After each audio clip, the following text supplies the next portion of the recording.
Okay, so good day. Today's daf is Gittin daf Lamed Chet. We are near the bottom of Lamed Zion Amabet. 1, 2, 3, 4, 5, 6, 7, 8 lines up. First word on the line, Mesve. Just to back up and go over exactly where we are. We learned a Mishnah yesterday in the middle of Lamed Zion Amabet. We can take a quick look at that Mishnah again. Eved Shenishba Upeduhu, that if you have a slave that became captive and it is now being redeemed, im l'shum ebed yishtabed, im l'shum ben chorin lo yishtabed. So the Tanakama says that, well, it depends what the intention was of the redeemer. If the one who redeemed the slave from captivity thought that he should stay as a slave, so then he'll stay as a slave. And if he thought that he should become free, well, then he'll become free. Rabbi Shimon Gamliel Omer Bein Kachu Bein Kach Yishtabed. And Rabbi Shimon Gamliel says, no, it doesn't make a difference what the person's intention was when they redeem them. The person should go, go back into slavery. And we ask the question, I don't understand. Are we talking about where the original owner gave up hope or not? Because if the person gave up hope, well, then why should he ever go back into slavery? And if he didn't give up hope, why should he ever go into slavery? So that was the question that we had both on the Tanakama and on Rabbi Shimon ben Gamliel. And we had two answers. Abaye answered that we're talking about a situation where there was not Yeyush, that there was no giving up of hope. And so why did the Tanakama say that if there was no giving up of hope, why should why should it matter whether the Redeemer had in mind that the person should go free? He should still go back to the original slave owner. And the answer is that we wanted to encourage redemption, and so as a result, that's why we're going to allow the person to go free in that situation, allow the slave to go free in that situation, because otherwise people might not redeem. And Rabbi Shimon ben Gamliel says we're not worried about that because he believes that there's a special mitzvah to redeem even a slave from captivity, and so as a result, there's no need to concern about that. And so no matter what, the slave will go back into captivity, into slavery, to his original owner. And then we had Rava who said, no, it was not about whether, it was not a case where Yeyush had not been performed, but rather it was a case where Yeyush had been performed. Well, 1 second, if Yeyush had already been performed, why should he ever go into slavery? So if in fact you intended him to, according to the Tanakama, when it says that he's going to go into slavery, so it means he's going to go into slavery for you. For you, he'll be a slave. And so as a result, it's not the original owner that will become the slave's owner, but rather the second person, the person who did the redemption, that will be the new owner of the slave. And according to Rava, how do we understand Rabbi Shimon ben Gamliel? Why, even if the person wanted the person to be free, especially given that there was already Yeyush, that the original owner of the slave had given up hope of getting the slave back, why does the slave go back? So the slave goes back, goes back to the original owner, because we want to discourage slaves from giving themselves up for captivity. So those were the two answers. And now we're going to challenge Rava's explanation. So Meisvei, so we ask a question, Amr lahen Rabbi Shimon ben Gamliel. So Rabbi Shimon ben Gamliel said, Kishem shemitzvah liftos es b'nei chorin, kach mitzvah liftos es ha'avadim. Just as there's a mitzvah to free, to redeem people who are free, so too there's a mitzvah to redeem those who are slaves. Now, Bishlem ala Abaye. Now it makes sense according to Abaye that Rabbi Shimon ben Gamliel would give this answer, because that's exactly a part of Abaye's answer to Amr Lifnei Yeyush, because he was Abaye's the one who says that it's before Yeyush, and so as a result, that explains why we won't be worried. According to Rav Shimon ben Gamliel, we're not worried about even if somebody intentionally has in mind to redeem the person so that he should go free, so redeem the slave so that the slave should go free, we're still going to send the slave back into slavery, because there's a mitzvah to redeem slaves. And so even if we don't allow the slave to go free, we don't have to worry that we won't end up with people wanting to redeem slaves. So Hainu de Kamer Kishem. That's why Rabbi Gamliel said Kishem. Ela l'Rava de Amar la'achar Yehush. But according to Rabbi, who says that we're talking about after Yehush, Hai Kishem Mishum de Chizkiyahu. What do you mean that the explanation of Rabbi Shimon Gamliel is about Kishem? It's not. It's about the Chizkiah. Chizkiah was the one who said that we're going to discourage slaves trying to give themselves up to captivity, and that's why we're going to have the slave go back into slavery, no matter what the intention was of the redeemer, because even though the original owner had Yehush.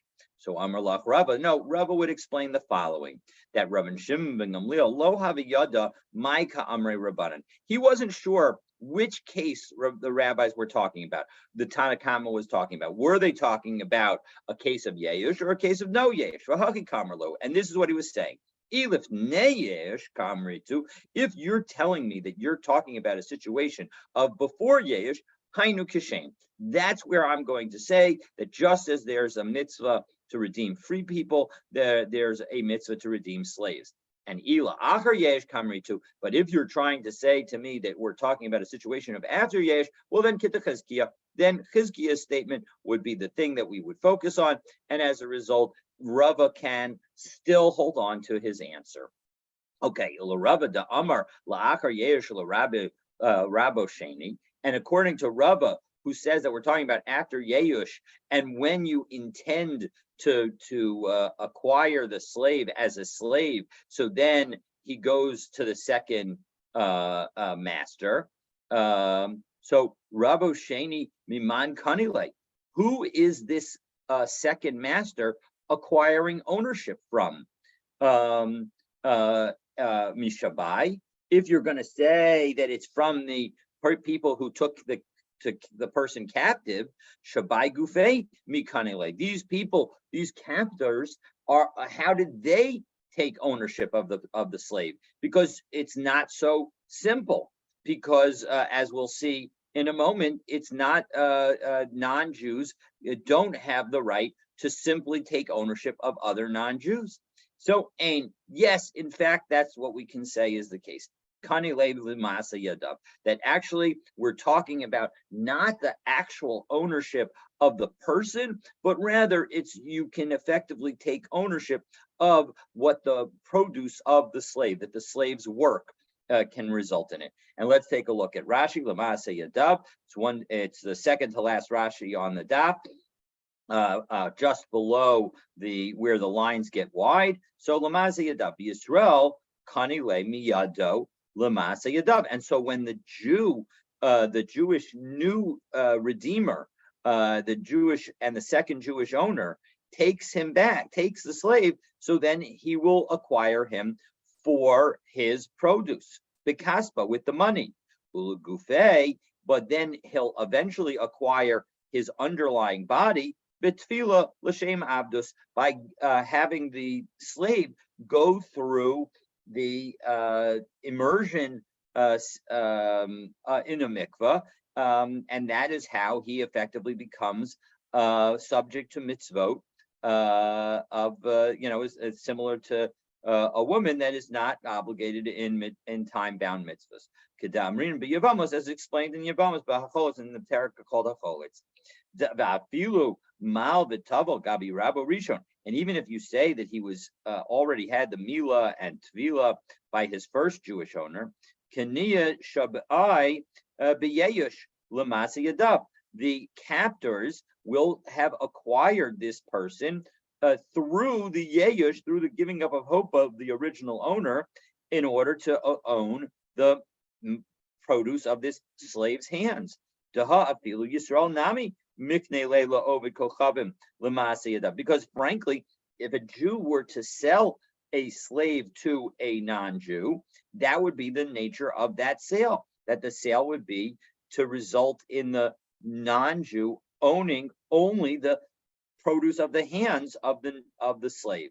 V'nehidi Yisrael nafik minei biyovel, and it would go back, and this would be a sale that would only be until a yovel. Aval aved mishtabed laolam, but the slave would be a slave forever. All right, so that is this general concept of how it could happen that even that Rava would say that the ownership passes from the original owner to the second owner. And of course, in Abaye's case, the original, because he was talking about without Yeyush, there was never a situation where the second, where the one who did the redemption would actually take ownership. Okay, so it's Amar Reish Lakish, and Reish Lakish says, again, confirming this concept that a non-Jew can take possession of another person, but only with respect to the produce of their hands. Exactly that we just said, that he acquires a non-Jew with respect to the produce of his hands.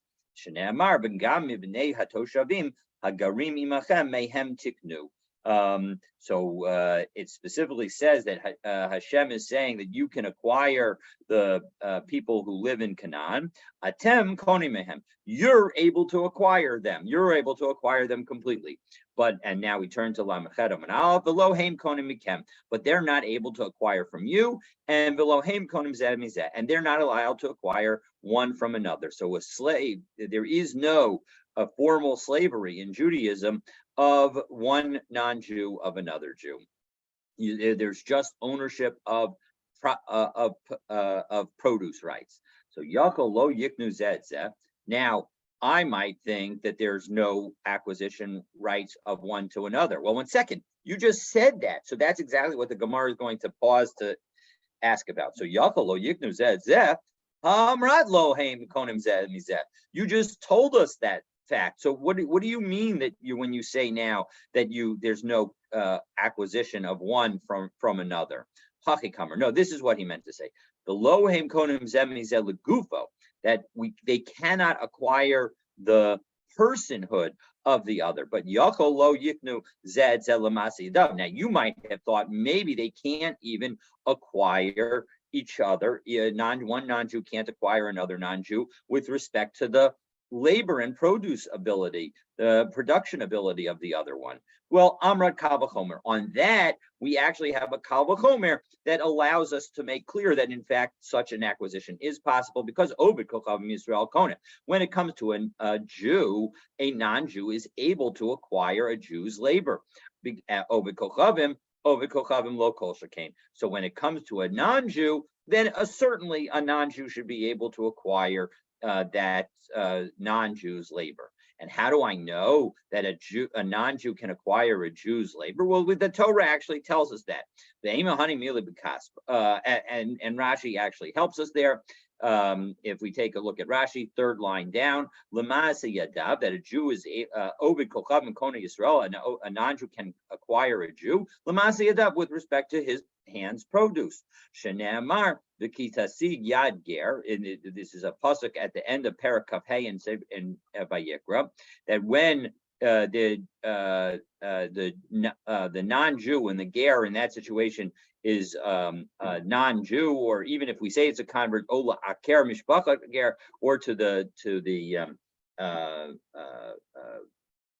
relations of the other branches of the family of the ger, meaning again a non-Jew, that when a Jew becomes sufficiently poor that he sells himself to a non-Jew, there's going to be a special mitzvah of redeeming him. But the underlying pasuk is indicating that in fact it is possible for a non-Jew to acquire the production possibilities of a Jew.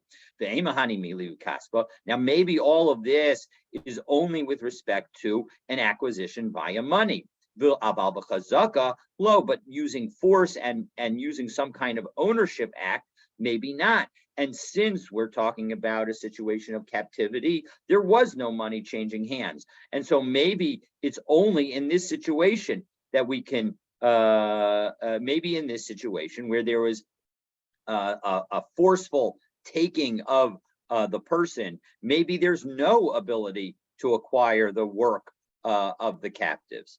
So Amar of Papa, Amanu Moav Tiaro Besichon, that actually we have a story that suggests that in fact there is the ability to take proprietary acts and have that be considered like a transfer of ownership, because Ammon and Moab, their property was purified by Sichon. So and Rashi helps us out here.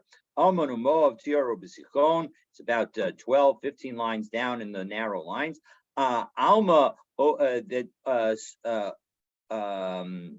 actually, let's go back up to so Alma Ovid Kochavim Kona Mechavero Karka. So based on the ability of Ammon and Moab to have their land taken by Sichon, so too a non-Jew is able to take Karka B'Chazaka with force. V'hai Eved Nami Kevan de Afkare Yisrael B'Yeyosh. Since the Jew gave up hope in Rava's explanation, he's the non-Jew is able to take possession of this slave, of this formerly slave of a Jew, through chazaka. And how do I know that chazaka works? Tiaru b'sichon, continuing in Rashi explains the ksiv. We have a pasuk in the Torah that says al tetzar es Moav, that you're not allowed to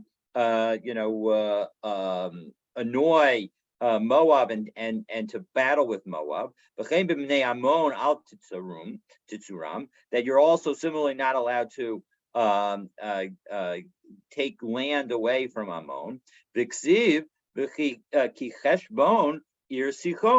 And yet we see in the Midbar that Cheshbon, which had been land from Ammon and Moab, was taken by Sichon. And as a result, when the Jewish people defeated Sichon, so they were able to take Cheshbon for their own property. Alma Tahar Moab b'Sichon, that Moab was purified, the land of Moab was purified by its being taken by Sichon. Ubnei Ammon Ashkechon b'Yiftach. And when it comes to Ammon, we have the story of Yiftach and Shoftim. Sha'amru lo Malachei B'nai Ammon, that the agents, the messengers of B'nai Ammon said to Yiftach, Ki laka Yisrael as artzi, that Israel took our land. When they came up from Mitzrayim, me Arnon va'ad hayabok, from the Arnon until the Yabok. Va'ashkan, and what do we find? Shekavshu es eretz sichon v'yirish es artso me Arnon ad Yabok. But how did we acquire it? We acquired it because we took the land away from Sichon. So Alma mivnei Ammon kivsha. It must be that Sichon had taken it from Ammon. V'hador Yisrael v'kavshu minei. And the Jewish people then went and took it from him. V'tiarat lahem. And Sichon effectively purified it. Al yado alma kaniya b'chazaka. So we see that there is actually kinyan through acting as the owner in the among non-Jews, that non-Jews do have that method of acquisition. And so as a result, so Ashkekan over Kuchavim. So we find that a non-Jew can acquire a non-Jew as through capture. Over Kuchavim Yisrael Minalan. How do I know that a non-Jew can capture also a Jew? That when it comes to capturing a Jew, and it says that the Canaanites actually took a captive from the Jews, and the fact, as Rashi says, the Yishb Mimenu Shevi, Mindikari Le Shevi, since he was called a captive, Didei Shmamina. Kaniya Chazaka. So the fact that he's called a captive and not actually sort of still a free person or a Jew, so then as a result, it shows that there was some transfer of ownership as a result. So Amar of Shemin bar Abba Rabbi Yochanan. So now we have a related rule that is said in the name of Rabbi Yochanan. Evid shebarach min beis hasurim yatsa lecherus. That if a slave escapes from prison, so then he goes out free. Below ode ela shekofan es rabo because of lo get meshikor. And not only that, not only does he go free, but we're going to force the original owner to write a document that will free him, a bill of emancipation. So Tanan. So 1 second. What about our Mishnah? Because our Mishnah says Rabbi Shimon ben Gamliel Omer ben Kaku ben Kach Yishtabed.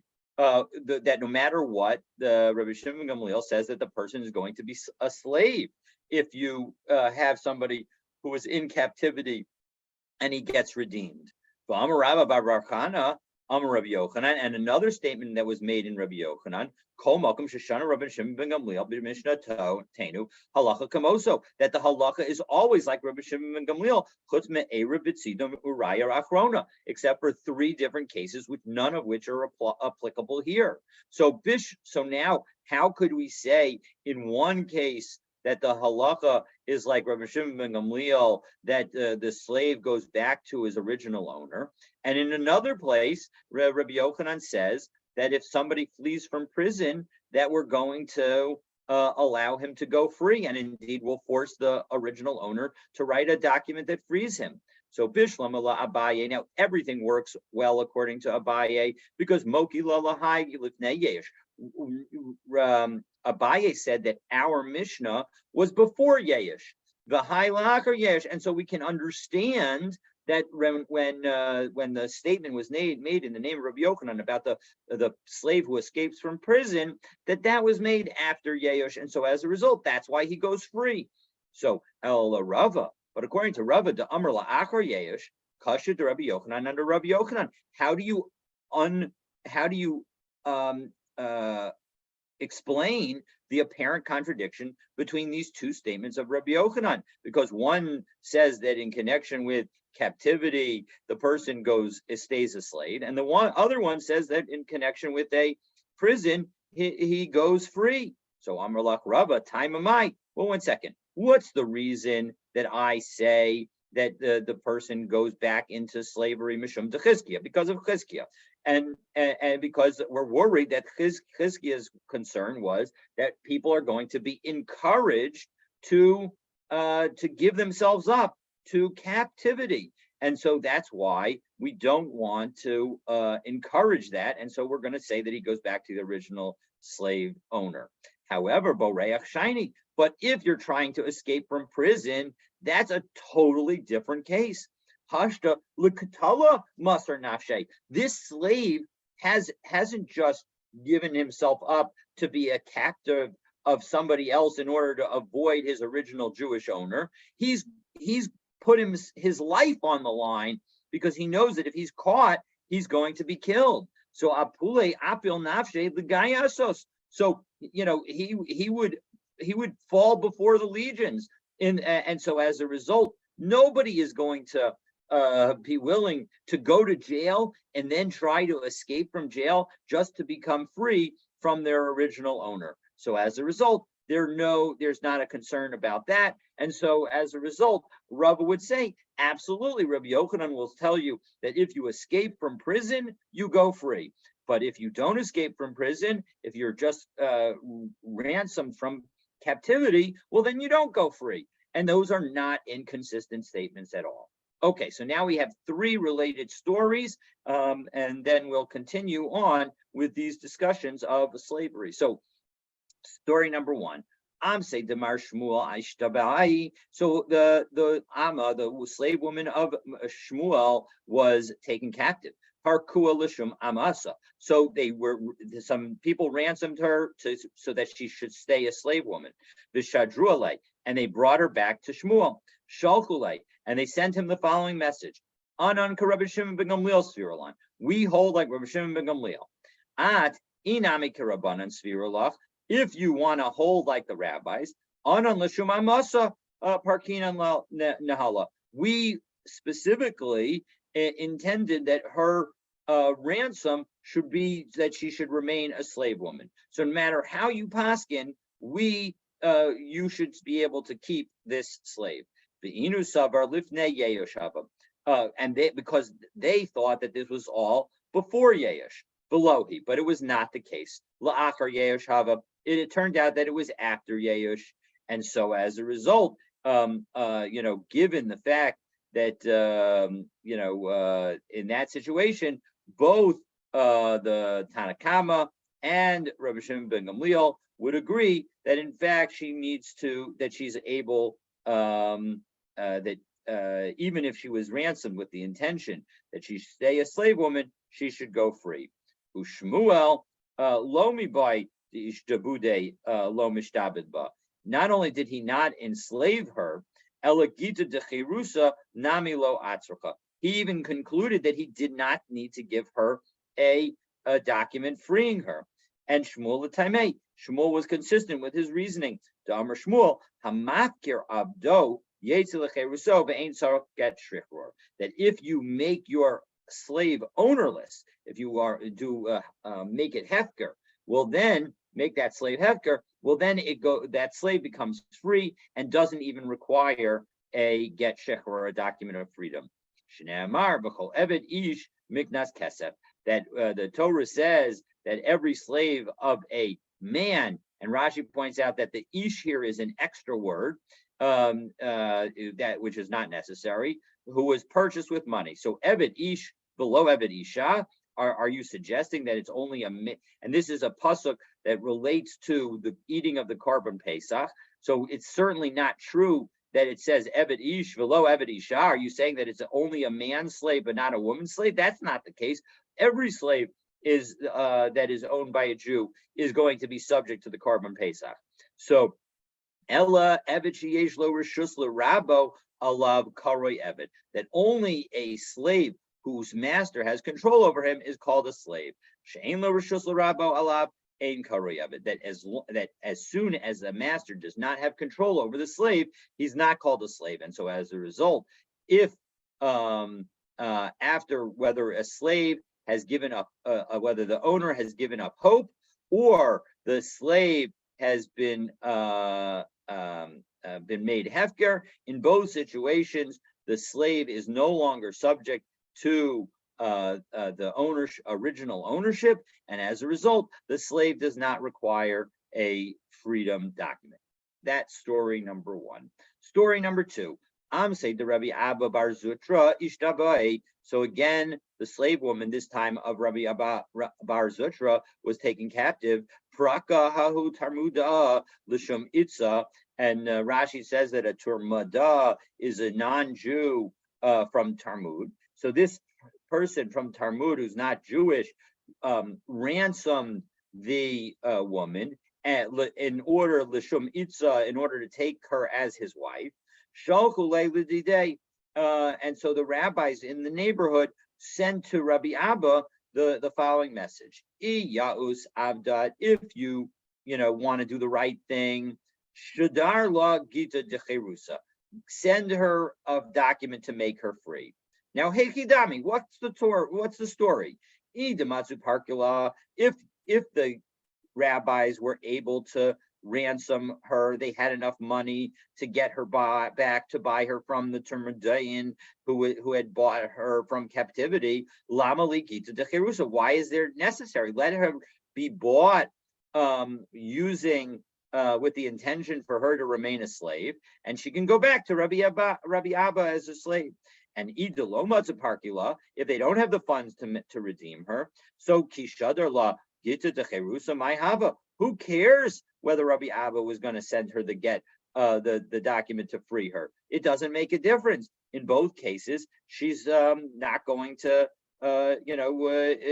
she's going to stay with the person from Tarmuda who wants her to be his wife. So la'olam dematzu parkula. No, actually, let's say that she was capable, that the rabbis did have the funds necessary, and so are they asking Rabbi Abba to send a document to free her? The kevan de mishadar law gita de cherusa chaburi mechabre ahadadi uparkila. No, they didn't actually have the money. They just had the ability to gain the money.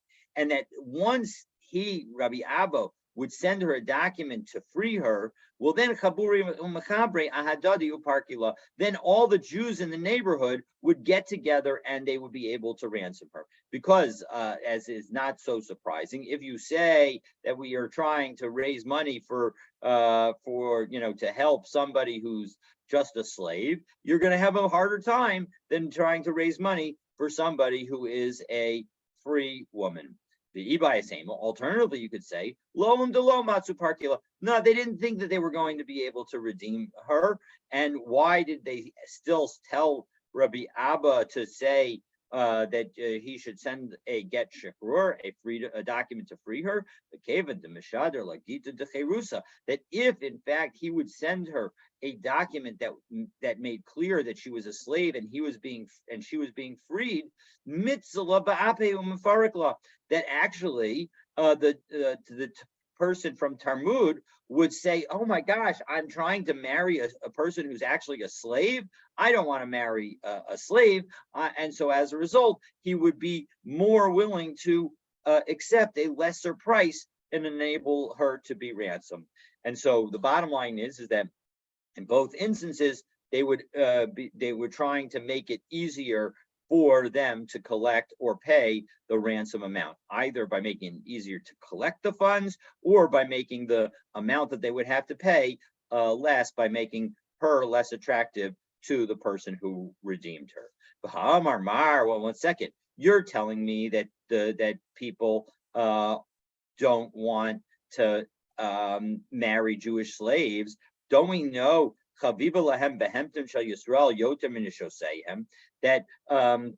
who are non-Jewish, prefer having relations with Jewish-owned animals rather than their own wives, meaning they are willing to engage in inappropriate behavior in any event. So why will this person from Talmud care whether he's trying to marry a slave or not? No, that he will care, because hani mili bitsina. When do we say that the people who are not Jewish will do anything in terms of sexual depravity? That's talking about when they're acting privately. Aval b'farhesia zila b'hu milsa. But when it's in public, so then they'll be careful about what's beneath and above their dignity. So that's case number 2. Case number 3, hahi amsa dahavis b'fum padisa. There was a slave woman in Pumbedisa. Dahavukam abde ba inshi isura. That lots of people were acting inappropriately with her. Amar Abaye said about it. Ilabda Amar Yehuda Amar Shmuel call Meshachrer Abdo Over Baase.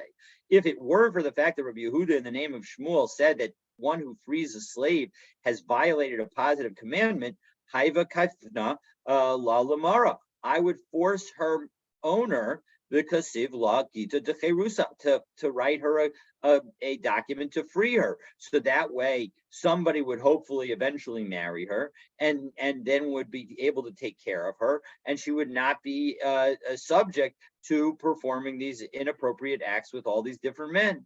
So Ravina Amar, Ki Hamoda Rav Yehuda. Well, 1 second, in this kind of case, Rav Yehuda would agree, Mishum Milsa de Isura, because of the acts, the prohibited acts that she is going to be doing, that you are going to be stopping. Abaye. So 1 second, what about Abaye? Why didn't he do it in the first place? Mishum Isura lo, does he not allow the freeing of a slave due to prohibited acts?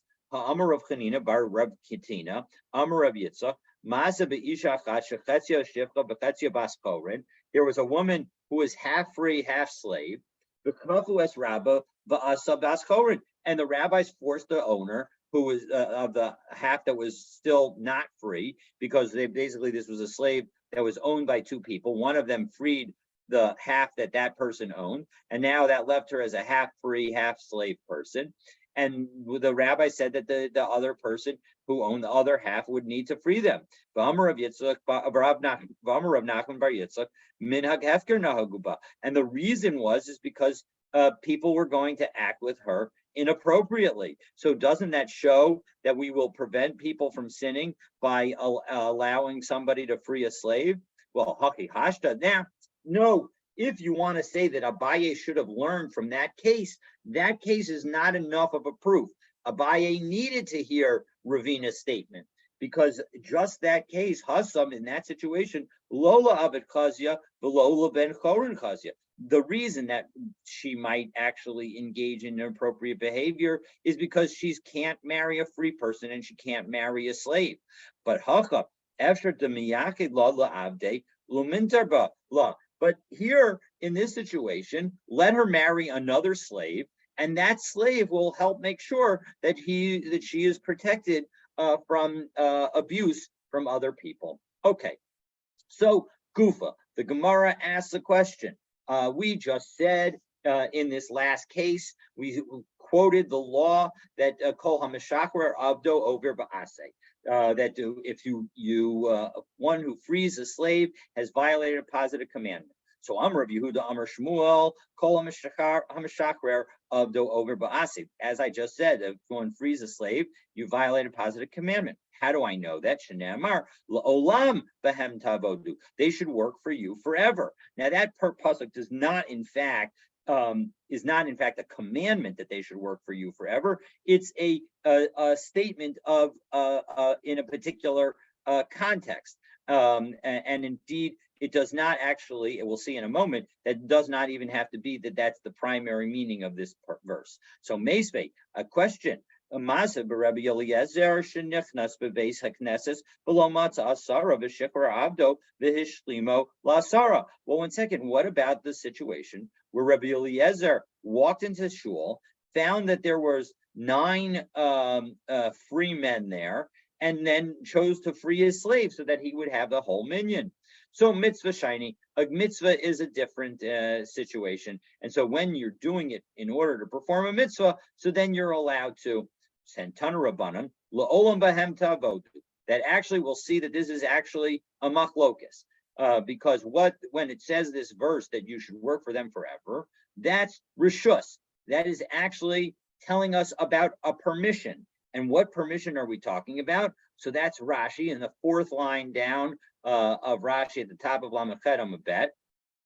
Mishum Diksiv, as we say at the in Dvarim Parakaf, B'Shiva Umos, in connection with the 7 nations, Lo Techya Kol Neshama. So you're not allowed to allow any of the 7 nations to remain alive.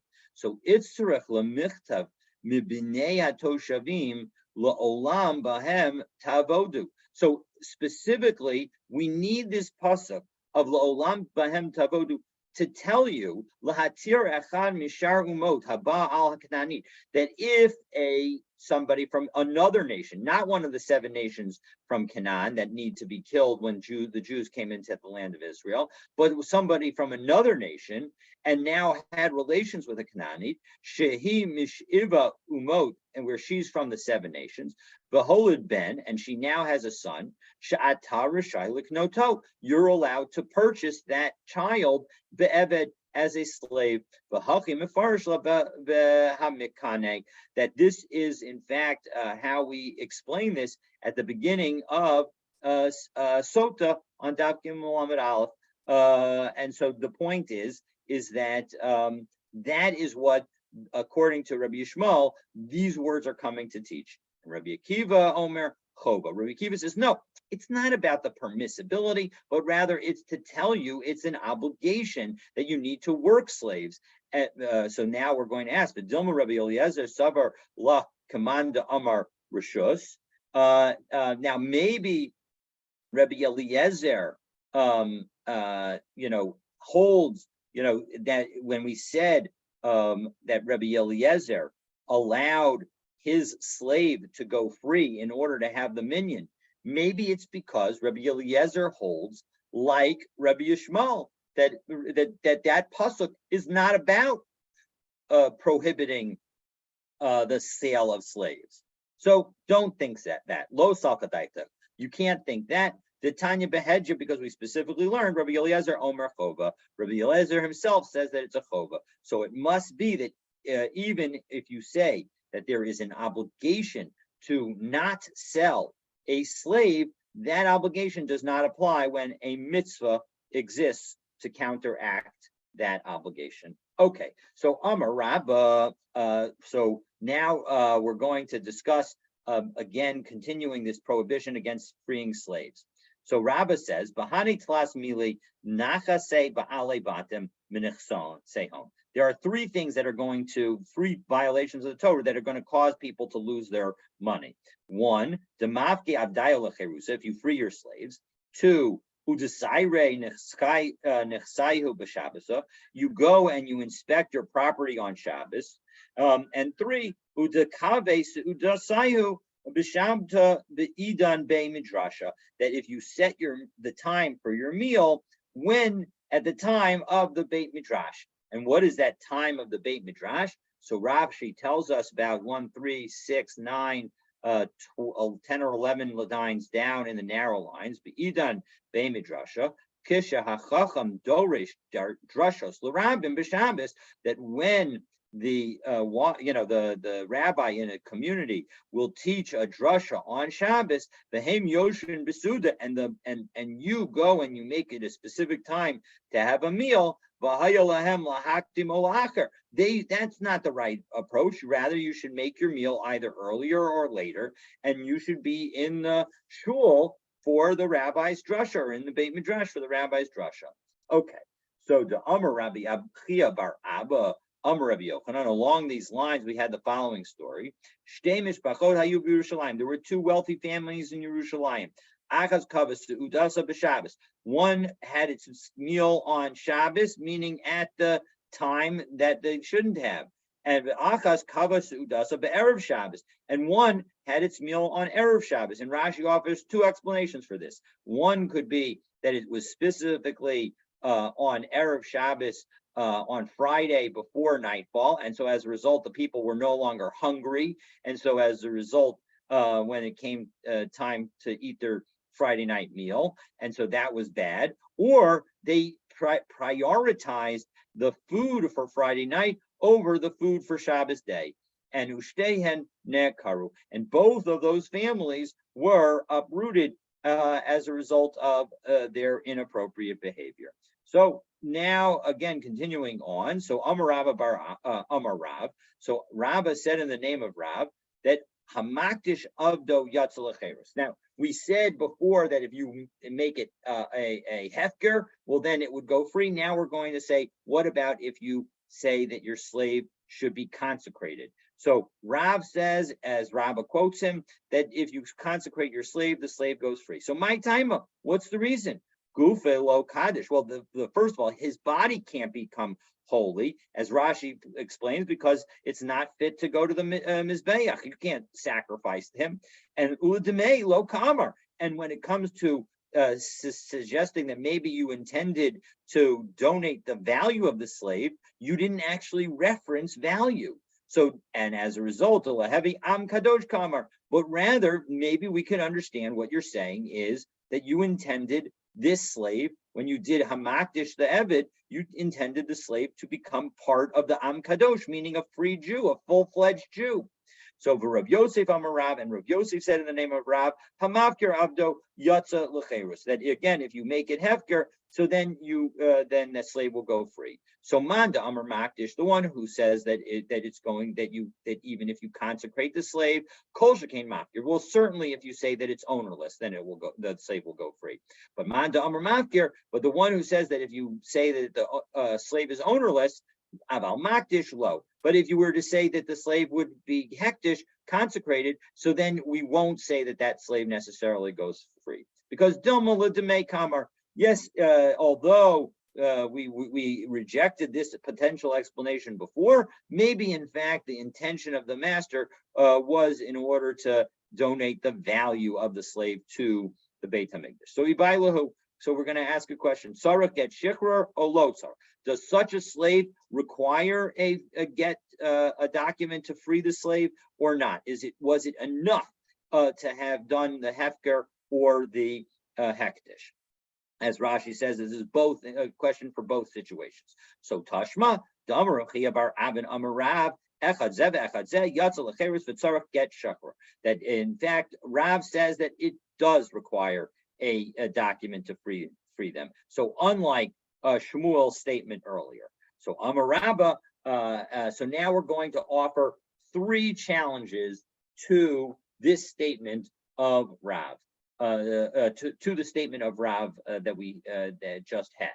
So challenge number one, Amar Rabba, and of course Rabba was the one who quoted the statement about Hamakdish Abdo Yatzel Acherus. So Mosvinan Ashmaitin, we can challenge what I said from the following brisa: Hamakdish Nechasav, if you consecrate your possessions, V'hayu Bahen Avodim, and there's a servant in them. Ein Hagizbaron Rishon Lahotzian Lecheres.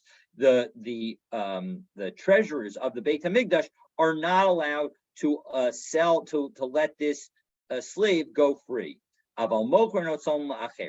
they can sell the slave to other people. And then those other people could, if they want, free them. Rebbe Omer Ani, Rebbe says, I say, Avhu notain demei atzmo v'yotzi. He can even give his own value and free himself. Obviously not from his own money because he doesn't have that money, but if somebody were to give him money on the condition that he not give it to his owner, so then that would be money that he'd be able to use for this purpose, and he might be able to free himself. Because that's like he's selling himself. So, but the bottom line is, whether you follow Rebbe or the Tanakama, in this situation, the fact that you were makdish yourself, makdish the slave, does not result in the slave being free. So doesn't that contradict Rav's statement? So must needs to Ramiz ale Rav. Are you trying to bring a Tanaic statement to contradict Rav? Rav Tanahu Palik. Rav is able to dispute Tanaic statements. He is, because he's part of the first generation of a Merayim, he was still of the time that he treated himself as somebody who could argue on them. So that's the explanation number one. Now, question number two. Tashma, 1 second, Ach kol chayrim. We have this pasuk that says that, if somebody dedicates something to the Beit HaMikdash, May Adam, if it's from a person, so Elu Abadav v'Shivchosav Haknanim, this refers to a non-Jewish slave. Well, 1 second. Hachabamayaskinan. What are we talking about when we say that somebody created this chayrim to sanctify somebody for the Beit Hamikdash? Da'amar ledmei. Are you saying that that he was specifically said value? Well, ihachi idach nami da'amar ledmei. Well,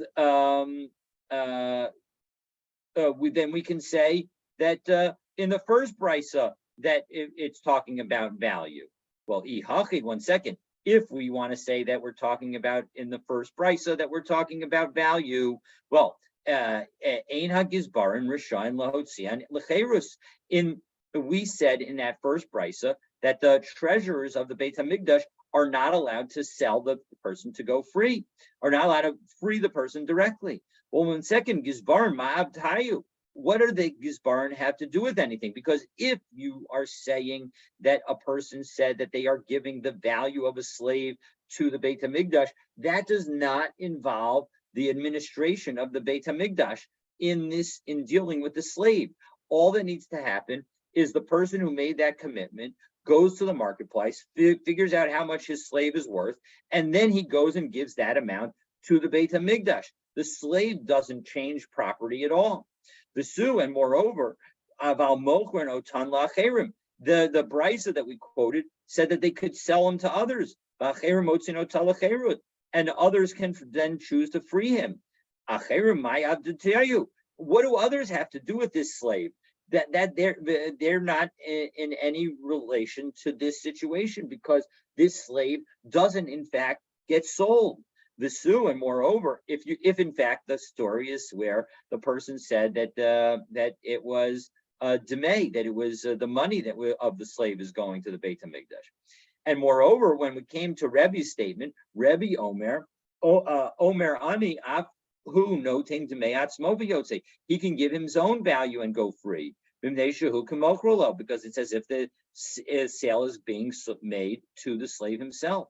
The ila to me, my mipnei shehu k'mochrolo. What's this whole sale going on?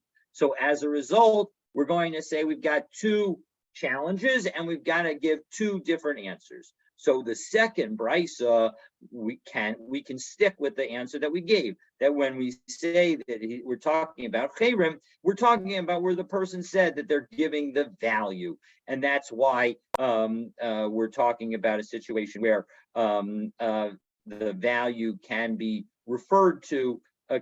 When you say chayrim, it can refer to a slave, and it actually is an effective statement. But when it comes to the statement in the first brisa that we quoted, where it seems like the slave himself or herself actually becomes property of the Beit Hamikdash, well, then that statement, there's no way to say that Rav is consistent with it, and so we're going to say that Rav Tana Upalig there. So those are the first two questions, and that leaves us with the third question on Rav's ruling that that if one consecrates a slave, that the slave goes free. And so, but for that third challenge, you'll need to stay tuned to tomorrow's daf. Have a fabulous day, and look forward to continuing our learning together next week, when, God willing, I will be back in town and we can learn together in person. Have a great day and a great Shabbos.